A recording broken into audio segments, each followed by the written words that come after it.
Good morning, guys. It's Kayla here, another car vlog. The highway is closed today, so I am stuck in traffic, and I thought, what better time than to hit record. So I am today wanting to talk about how to set yourself up for success on a whole food, high carb, plant-based diet.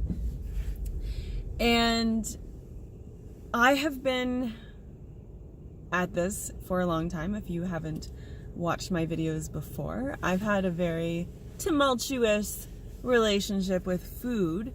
But right now, I feel like I have found kind of a balanced realm of foods that I enjoy consuming. And I am doing my best to not be restrictive, because restriction, as we have seen in the last little while in the YouTube community, restriction is like the worst thing we can do long term, because we often fall off. So I am right now, a few things that I'm doing before I kind of go into these, actually, I guess this is all relevant.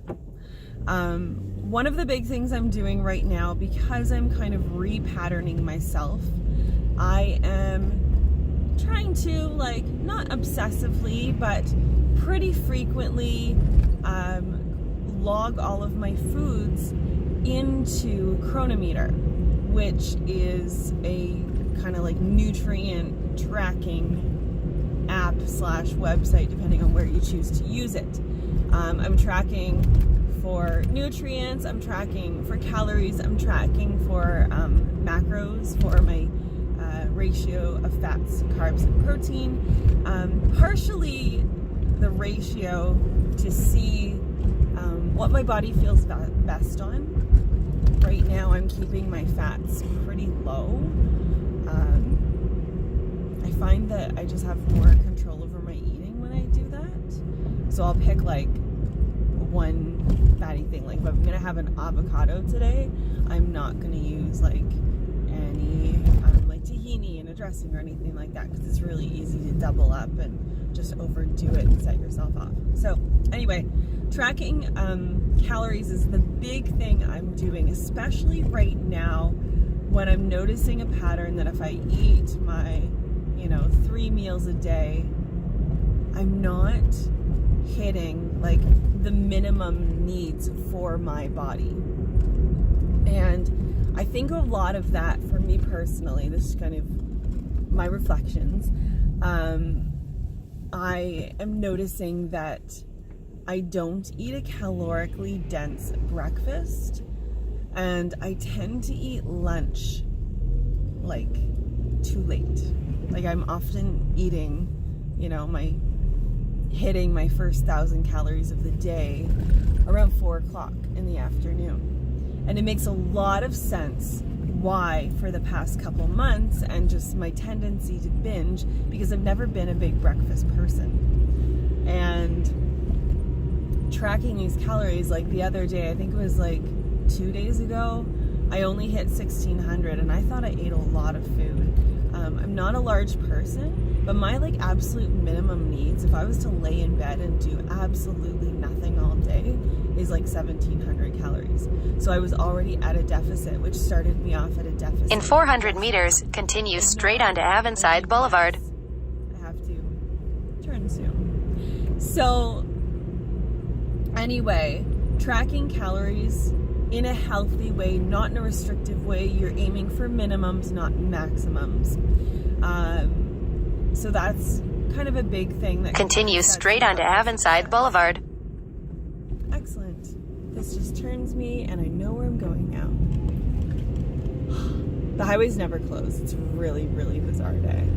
Okay, so the next thing that I've been doing lately, and this is a pretty recent thing for me, is to have certain foods prepared, ready to go all the time. For me, there's been 3 key components. I always have some sort of really... In 500 meters, turn left onto Dundas Street East, Hamilton Regional Road 5. Ready to go for snacking. That is GPS. Oh my gosh.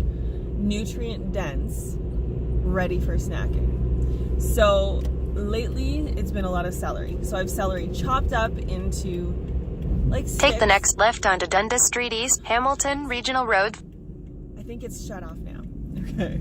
So I have celery chopped up in a big tub with water in the fridge. So it keeps it crunchy. There's like no excuses. It's ready to go. Yeah, it's not high calorie, but it is a food that I'm going to chop up in soups. I'm going to dip in hummus. I'm going to add to salads. I just have it ready to go, and that's getting the water content in. I could do that with carrots. I could do that with bell peppers. I could do that any type of veggie, something savory that's like something that you like to snack on. Having that there, no excuses. With celery especially, it also saves it from going all like limp and rubbery when it dries out in the fridge. So that's the one. The next one is having some cooked. I've been doing them from dry, but you can also do canned beans or lentils or some type of legume.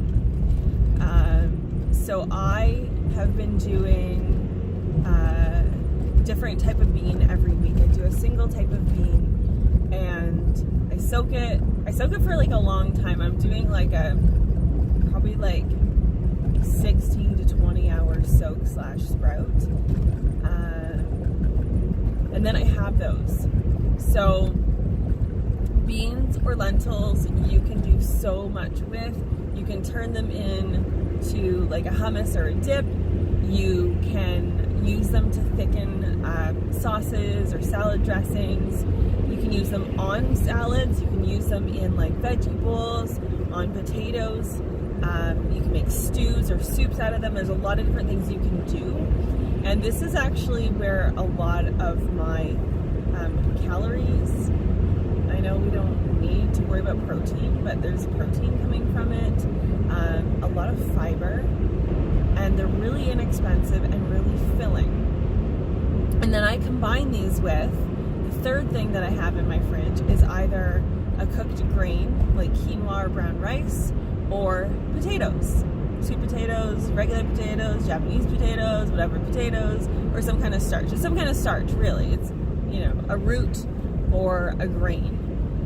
Right now I actually have both. I've got potatoes, quinoa, white beans, and celery. I actually have like 4 different. But these things, especially like your starch, it's so awesome. Your starch, your bean, and your veggie are like the foundation of a really good meal. And if you're someone who likes savory, you could even do that breakfast, lunch, and dinner.